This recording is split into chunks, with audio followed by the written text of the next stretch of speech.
Hai teman-teman semua, perkenalkan nama saya Tato Yunfadalihu dengan NIM 8598 Di video kali ini, saya akan menunjukkan hasil kegiatan praktik saya pada mata kuliah IPA di SD dengan judul Percobaan Sifat Cahaya.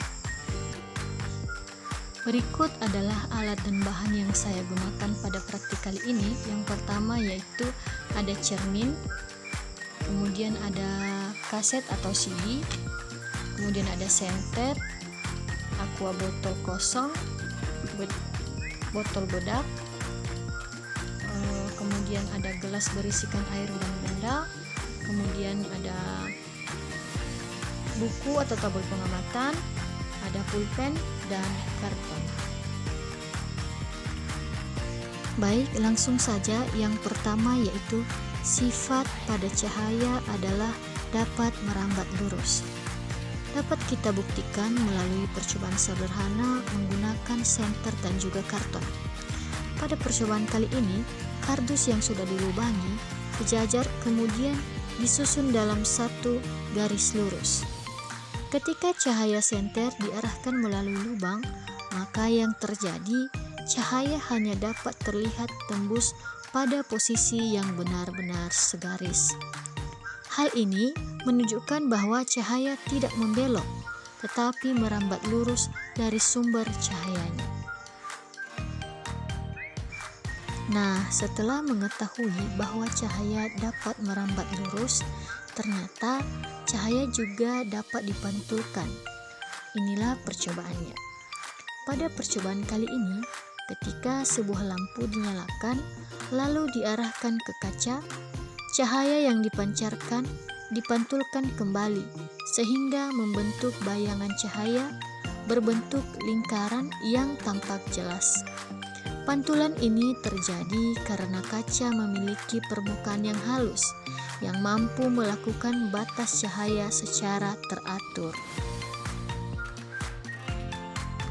Kemudian, sifat cahaya berikutnya yaitu cahaya dapat menembus benda bening. Contohnya, pada saat senter diarahkan ke botol aqua yang kosong. Saat disenterkan, cahaya dapat melewati dinding botol yang transparan, sehingga bekas cahayanya terlihat muncul di sisi lainnya. Dan botol bening tidak menghalangi cahaya, sehingga cahaya tetap dapat melintas dengan jelas. Kemudian sifat cahaya berikutnya yaitu dapat dibiaskan. Contohnya ketika sebuah benda dimasukkan ke dalam gelas berisikan air, saat dilihat dari luar, benda tersebut terlihat bengkok atau patah karena cahaya yang lewat dari air ke udara berubah arah. Nah, perubahan arah cahaya inilah yang disebut dengan pembiasan. Berikutnya adalah sifat cahaya dapat diuraikan seperti spektrum warna atau bayangan pelangi.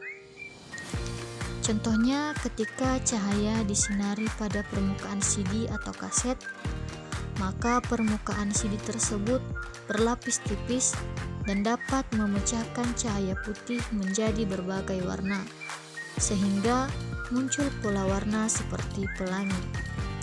Warna ini terlihat karena cahaya terurai menjadi spektrum saat dipantulkan oleh permukaan CD yang memiliki susunan garis-garis yang sangat halus. Fenomena ini menunjukkan bahwa cahaya dapat dipecah menjadi berbagai warna. Kemudian, jika cahaya terkena benda akan membentuk suatu bayangan. Percobaannya yaitu ketika cahaya terhalang suatu benda, maka di belakang benda tersebut akan muncul bayangan karena cahaya tidak bisa melewati benda yang tidak tembus cahaya.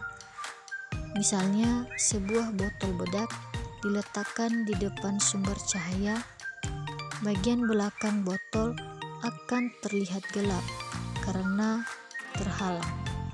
Nah, bayangan ini terbentuk karena cahaya bergerak lurus dan berhenti pada area yang tertutup benda, sehingga menciptakan bentuk gelap yang mengikuti bentuk bendanya. Demikian hasil kegiatan praktik saya kali ini, semoga bermanfaat. Bye-bye.